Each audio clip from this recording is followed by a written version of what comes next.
Welcome to my second vlog, Kulot Vlog.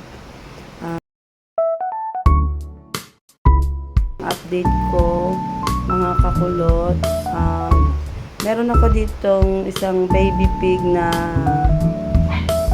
ano siya tawagin, special. Kasi kaya ko siya natawag na special kasi tignan niyo siya. Ito siya, oh, tignan niyo siya.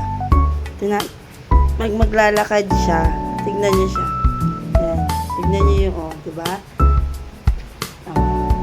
Yung dalawa niyang paa, pag naglalakad siya, umaangat. Yung parang wala siyang balakang. Ayan ang aking special baby pig. Yan. Tignan niyo yung kanyang paglalakad. Diba? Sarap ng tulog ng itong baby pig, no? Ayan, pati si Mama Pig. Ang sarap ng tulog niyan.